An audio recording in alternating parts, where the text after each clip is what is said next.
Hey, what's up, everybody? It's Jay Rodriguez here, and I feel guilty. I feel so guilty I've been gatekeeping something from you. YouTube.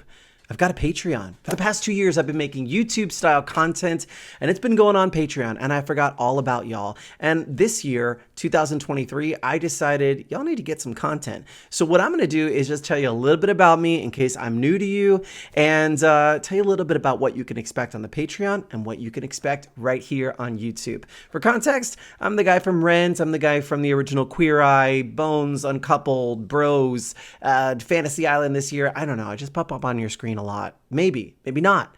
We'll find out together. Anyway, let's run the opening credits.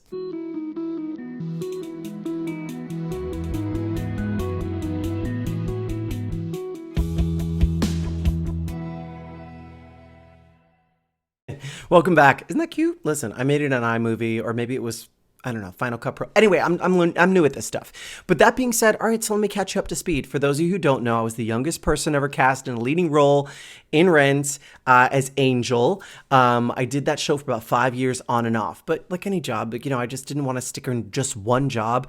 When you're an actor, especially a stage one, you want to do multiple jobs so you get the reviews, maybe be on a new cast album.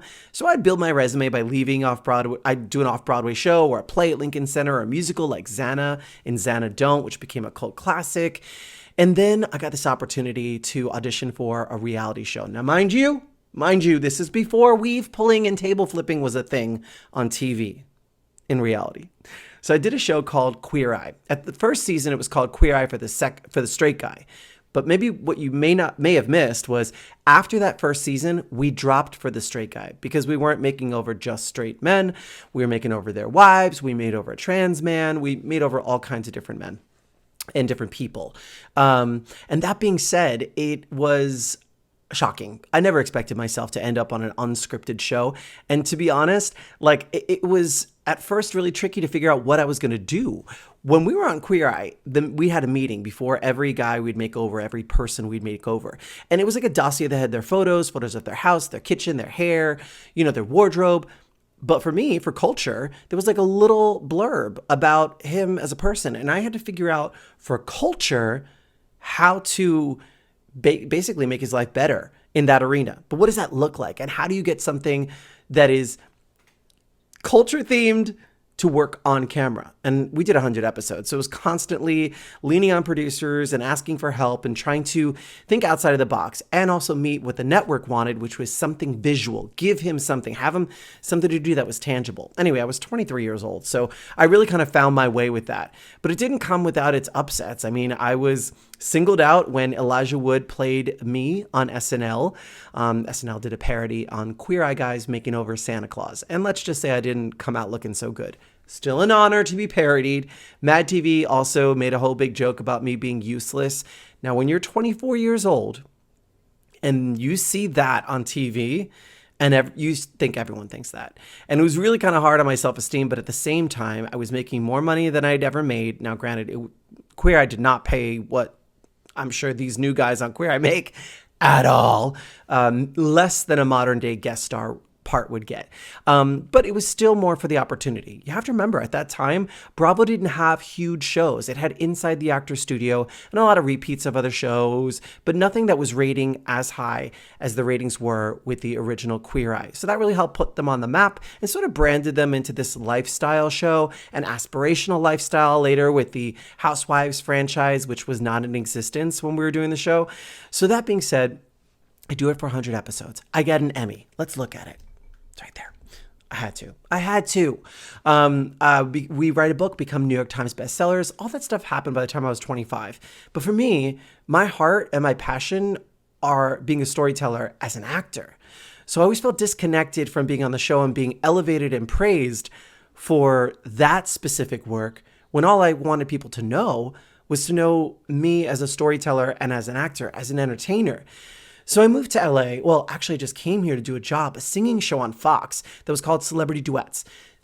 Think Dancing with the Stars, but vocal. So every week, I was the celebrity that gets partnered with a professional, established singer, and we would compete for America's votes. Now, it was a Thursday night, and so we killed it in the ratings for 2 weeks, and then Grey's Anatomy started back in, and we were like, nothing. I really thought that was going to change the way the world viewed me, but I ended up moving here after staying here for a little while. Oh, I had my things boxed up without me. A company did that and drove it here. I mean, thank God I had a little money in the bank. And I started my new LA life with one caveat.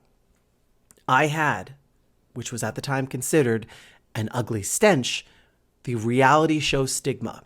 You did reality, therefore you're incapable of doing anything else. You can't be an actor, you can't sing, you can't do... It just was unheard of to cross genres like that. And if you did reality, certainly you would be stunt cast as an actor, but probably because you couldn't do it. But that negates all my training, all my experience as an actor. So I did something kind of bizarre. I took Queer Eye off my resume. I modified my body the way I wanted. And modification, I mean, I grew my beard out. Wasn't allowed to do that during Queer Eye. Couldn't do it during Rent. Got some tattoos that I always wanted. Just kind of figured out who I was outside of the shows that gave me costumes and wardrobe to wear. And somewhat for a short period in my life, those 8 years defined me. I had to figure out in LA who I was. And if you follow my career, my fashion has changed. It's evolved, I'm sure, for all of us. But I had to really discover who I was outside of my work. And that took a minute. But I will tell you, moving to another city where you don't know anyone, where you have to establish new friendships, new boundaries, it can be tricky. But I'm glad I did it. It's the city in which I turned from being a boy to becoming a man. And what I mean by that is I just felt like I got to know who I was better here, because I had to start over. Part of the frustration for me was just simply not being able to get into rooms to audition for the things that I was qualified for. I was gay, I was Latin, there just wasn't the representation back in the mid to late 2000s as frequently as there is today. Could we still get some more representation? Yes, like closer to number one on the call sheet. Has it gotten better? Yeah, because I've been around for the past 25 years. I've seen it get better. But I will say at that time, people would say to your face, like managers, agents, they would just be like, yeah, but you're Latin and the gay thing, an audience is never going to buy you as X. Like if I said that on TikTok today, and I was an executive, I would get dragged. But at that time, we didn't have social media. I think MySpace was new. I don't know. But I also am not the kind of person to like drag people for that. I think I would have conversations closed doors about like, well, let me just audition, then make a decision. So anyway, I got my first big acting job in Los Angeles thanks to Ryan Murphy. Yeah, you know him as the creator of Glee and so many other incredible shows like American Horror Story. But I did Nip Tuck. It was episode 5 on season 5, where the whole show had moved from Miami to LA. And coincidentally, I just moved to LA. And so they were literally the first people to actually hire me as an actor because I just auditioned really well. Now, the role, not a stretch. I played this fashion stylist in LA that was trying to get a free surgery for my oversized nipple on the show. So realistic that when I sent a picture to my manager, he's like, I didn't know you had that. I'm like, I don't. It's a scripted, it's a prosthetic. Anyway, that being said, in the years following, it was really tricky. I mean, I used that one role to kind of build another career and try to go in for things, but I took anything I could. Hosting jobs, I became the host for their Dance Moms reunions. I did about 5 one-hour specials for them, hosted live events and did a lot of charity work to just keep myself busy and engaged and connected to people. Toured with a cabaret show, and then I got the opportunity to audition for a series regular. It was opposite Reba and Lily Tomlin. The show, Malibu Country. It was not related to the original Reba sitcom at all. Completely different show, but Reba was going to still be a character named Reba. And I remember it was a comedy half-hour sitcom, and I saw the audition and I was like, they're never going to consider me for this part. So I decided to be bold. I made the character wildly different than what it was on the page, but inspired by some of the adjectives they used to describe the character. Just an unusual choice. I made him gay and fabulous. He can cut you with a knife. He can cut you with his words, but he's also the kindest person on the planet. And I made him super Puerto Rican from New York. And when I went to audition, they were crying, laughing. And I thought, this is a good sign. Screen test with Reba, wiping away tears. I get the job. I become the first guy who got big off reality TV to become series regular on a scripted network show. And that was a big accomplishment.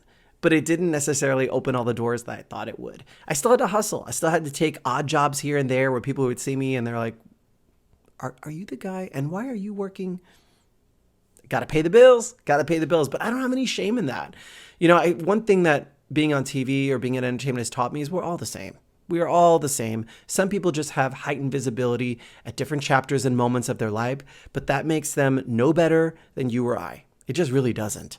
So after Malibu Country, the show ran for one season. I started building up my resume on shows like The Magicians, like Bones, like The Rookie, and so many incredible shows like Grey's Anatomy and How I Met Your Mother. Did a bunch of pilots, some that did not go to series, but got to work with incredible people and just learn from people who'd been in this industry a lot longer than me. And the one lesson that they taught me was you always have to have your hand in multiple cookie jars as an entertainer because you're going to have big gaps in your employment. How you fill them is up to you. Be smart about your money. So thankfully, I live within my means in just a very humble 2-bedroom apartment. And it really taught me that we're all the same. Stay hustling, stay positive, and be kind to people. People are more inclined to work with someone again that they had a good experience with. So let's talk about the past 2 years. The pandemic was tricky. With everything you know about me, how was I supposed to make money working from home? I didn't have the answer, but I found a way.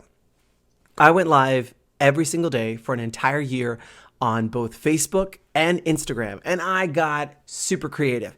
I did concerts, I did Wig Wednesdays trivia, musical Mondays. I mean, I would make up stuff, just to go live and do something fun. I would do cooking stuff. I mean, I did it all.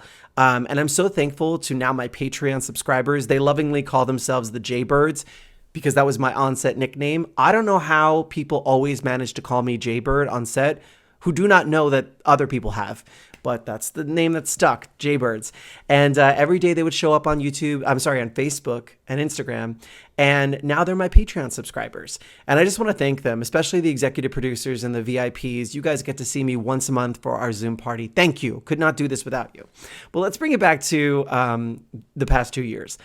When the world, which I guess is a show, reopened, I started auditioning a lot. I made a lot of big changes. We did sort of a Queer Eye reunion for E!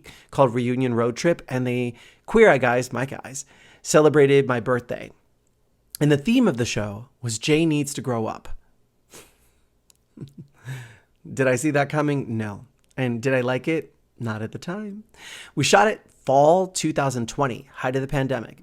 It aired June 2021. And when I saw myself on screen, I was almost unrecognizable. I had gained about 38 pounds. I was drinking heavily during the pandemic. I just didn't see myself, and I felt directionless and lost. But now, June 2021, we're all vaccinated. Everyone's finally seeing each other. I realized I had to make big decisions. And so, I stopped drinking. I was like, let me see what happens if I take that out of my life. And I really focused on my auditions, which were now solely self-tapes, which means I'm responsible for being my own director, lighting, sound, all the things at home. And I treated every audition, I didn't care if it took me 3 hours, 4 hours, 5 hours, as if it was an actual screen test. I put a different emphasis on it, and all of a sudden I started booking like crazy. Bosch Legacy, incredible cop drama where I play a training officer who's a little sleazy.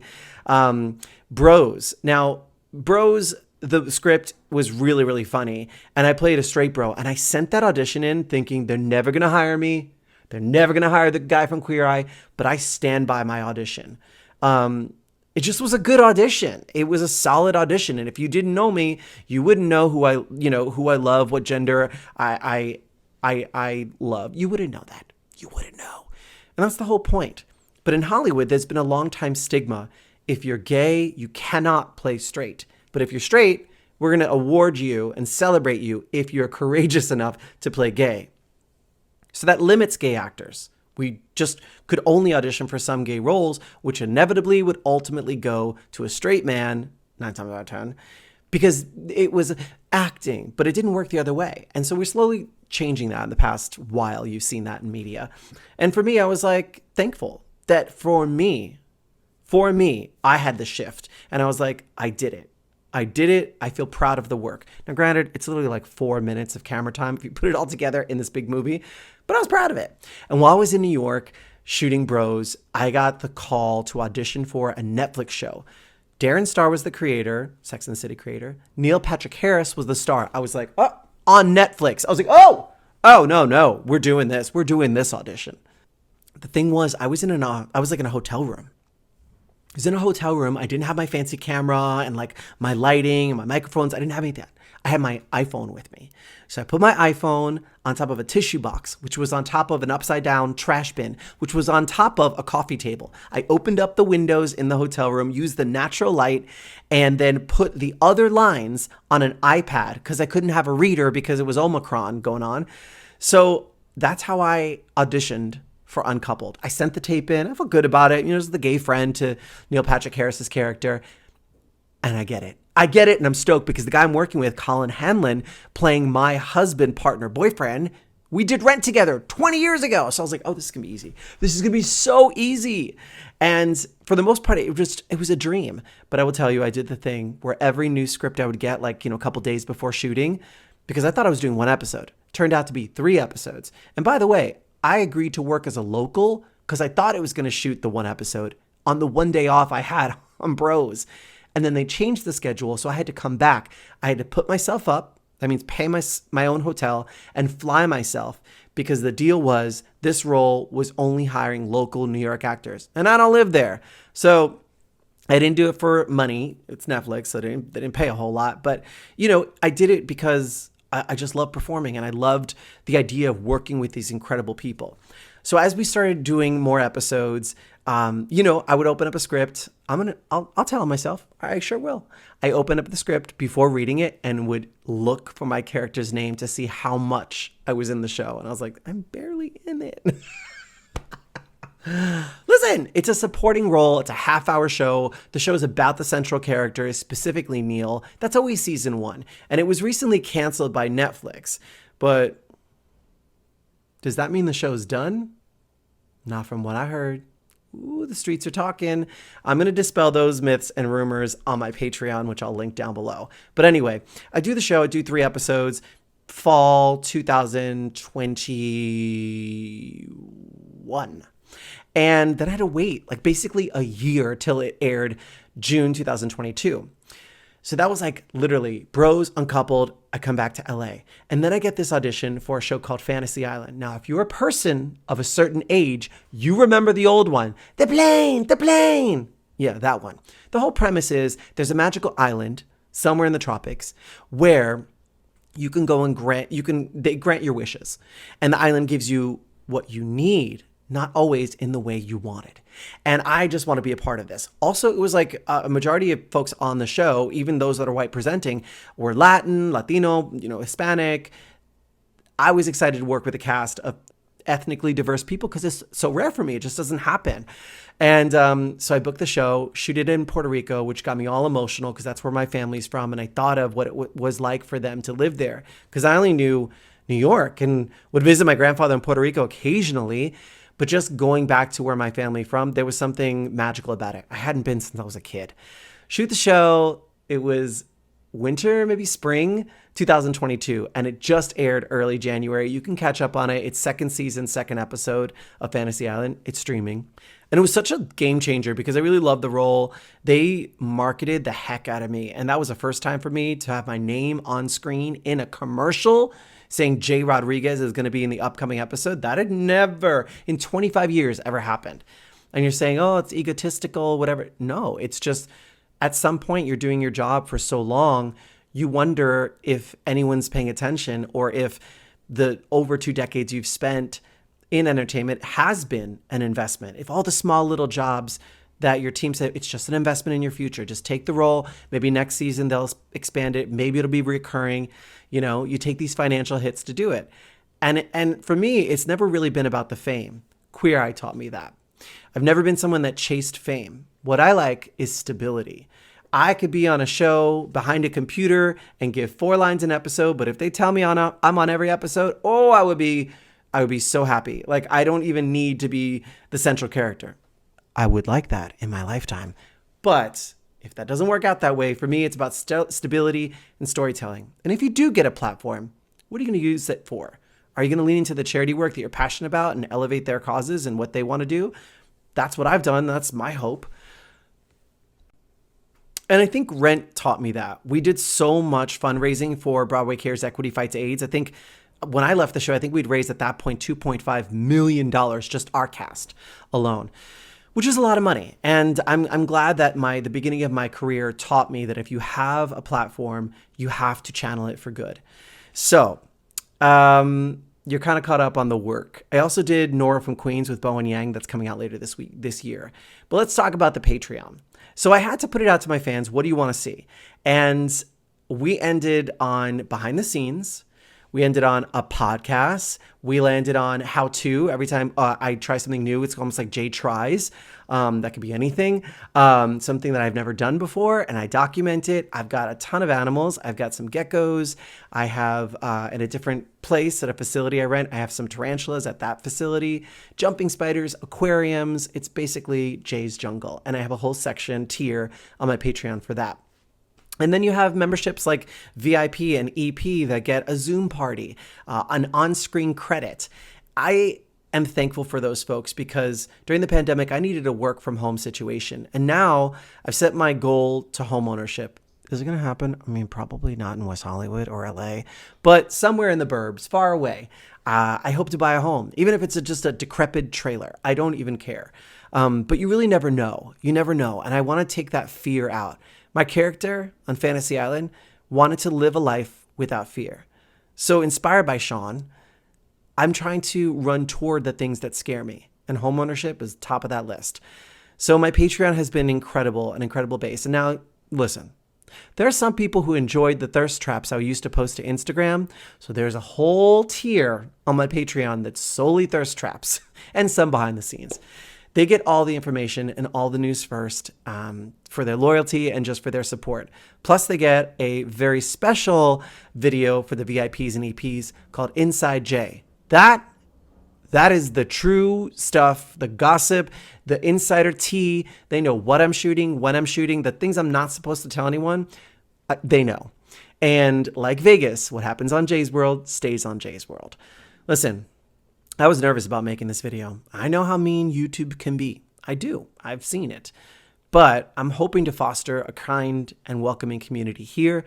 And so a lot of the videos that have been on Patreon are going to slowly make their way here for free. And if you're thinking that maybe joining my Patreon and becoming a member would be something for you, I'd love to have you. Of course, you get direct access to me there with the direct message feature. And I'm super fast and prompt with that stuff. If you've been supporting me this whole time for the past 25 years and sent me DMs along the way, thank you. Thank you. Because as shiny as the work sometimes looks, there's definitely been so many lows and so many challenges and so many hard times. And the Patreon subscribers, the people on Instagram and YouTube have really held me up during those times. So to them, I want to say thank you. And to you, the viewer who's made it this far in the video, thanks. I'm excited about what's to come. I promised myself I would release a video at the latest, the last day in January 2023. So here we are.